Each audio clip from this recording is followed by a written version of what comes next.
Ok, donc 6e verset que le frère Paul Adrien trouve que les évangéliques n'appliquent pas. C'est parti. Verset. Vous voyez bien, c'est par les œuvres que l'on devient juste, et pas seulement par la foi. Alors ça, c'est notoirement le sujet compliqué, hein, même si, alors ça mérite d'être dit parce que c'est beau. Il y a eu des accords et des avancées qui ont été faits. Il y a même un accord qui a été signé avec les luthériens. Puis c'est vrai aussi que c'est compliqué parce qu'il y a beaucoup de versets dans la Bible qui vont dans beaucoup de sens différents. Donc je vous les mets là, mais après, essayez de vous y retrouver avec tout ça. Et c'est peut-être pour ça aussi que je suis catholique, parce que ça me paraît biblique en ce sens que la réponse catholique essaye de prendre tous ces versets ensemble et de pas les isoler. Donc ce qu'elle vous dit, c'est que c'est par la foi que le salut nous est donné. Voilà. La première œuvre de Dieu, c'est que nous croyons en lui, vous dit Saint Jean. Mais ensuite, pour que ça passe à travers tout ce que nous sommes, à travers tous les pores de notre peau, voilà, pour qu'on s'approprie notre salut, la méthode que Dieu nous a donnée, c'est de poser des actes. C'est comme ça que nous nous approprions le salut. C'est-à-dire que les actes sont pas simplement là pour témoigner de notre foi, qui est déjà pas mal, mais aussi pour nous permettre de cultiver la charité qui nous est donnée par la foi. Parce que les bonnes œuvres, c'est pas la comptabilité. Voilà, les bonnes œuvres, c'est d'aimer Dieu et d'aimer son prochain. Et que quand on n'aime pas Dieu et son prochain, ça nous éloigne de lui. Et quand on aime Dieu et notre prochain, ça nous rapproche de lui. Ce qui explique pourquoi est-ce que nos belles œuvres nous valent de la part de Dieu un surcroît de grâce et de gloire, cette fameuse couronne de gloire dont parle Paul.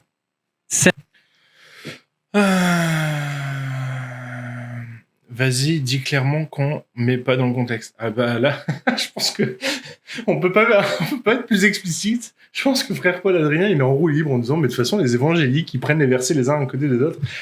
Alors que j'ai jamais vu un pasteur ne pas dire dans une prédication un verset dans son contexte pour ne pas en faire un prétexte.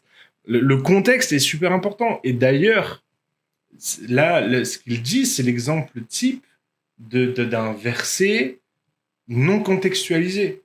En fait, Jacques et Paul, donc l'apôtre Jacques et l'apôtre Paul, se sont répondus mutuellement au travers des épîtres. C'est-à-dire que quand vous lisez l'épître de Jacques, vous avez la sensation qu'il est en train de contredire ce que l'apôtre Paul dit. Et en fait, je pense qu'il y a eu une petite discussion entre l'apôtre Jacques et l'apôtre Paul à propos des œuvres. Et quand on lit véritablement l'évangile l'épître de Jacques, on se rend compte que ce que Jacques est en train de dire, c'est que ce qui démontre notre salut, ce sont les œuvres. C'est-à-dire que quand nous sommes sauvés, alors découlent naturellement de notre vie des œuvres bonnes. Pourquoi ? Parce que quand nous avons confié notre vie à Jésus-Christ et quand l'Esprit de Dieu vient habiter en nous, on ne peut pas s'empêcher d'accomplir ce que Dieu veut, d'accomplir le commandement principal de Jésus-Christ, qui est « Tu aimeras le Seigneur ton Dieu de tout ton cœur, de toute ton âme, de toute ta pensée, et ton prochain comme toi-même. » Donc, ce qui découle naturellement d'une conversion authentique à Jésus-Christ, c'est l'accomplissement de ce verset-là, de ce commandement-là, d'aimer son prochain. Et aimer, ça ne peut pas être juste des paroles, mais aimer, c'est des actions et des actes posés. Je peux dire à ma femme tous les matins « je t'aime ». Si derrière, il n'y a pas des fondements et des actes posés d'amour, alors la parole ne sert à rien.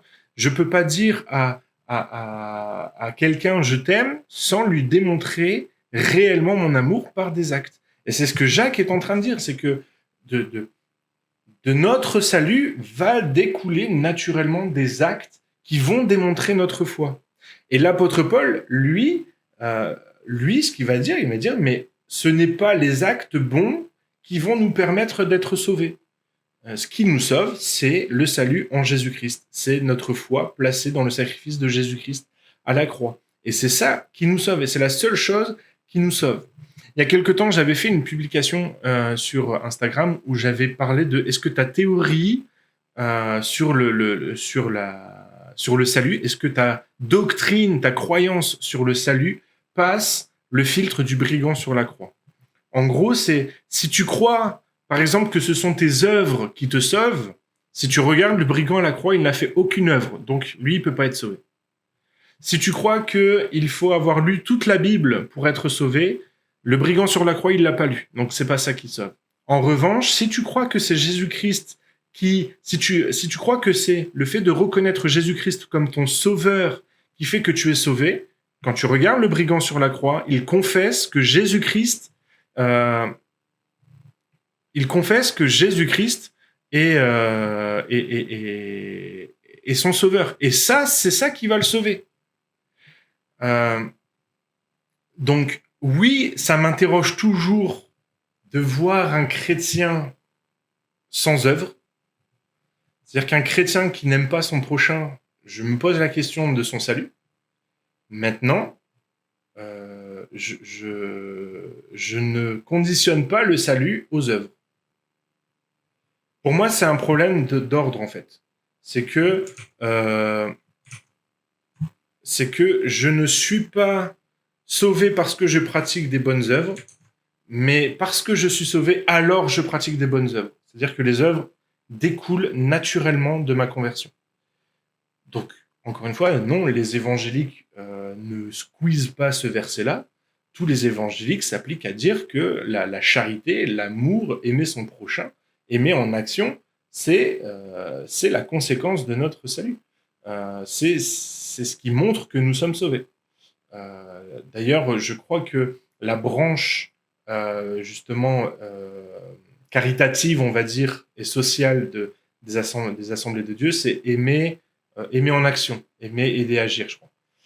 Donc, il y a vraiment cette notion de, voilà, quand on est chrétien, on pratique des œuvres dignes de notre repentance. Et Dieu nous demande d'aimer, alors forcément, on va aimer.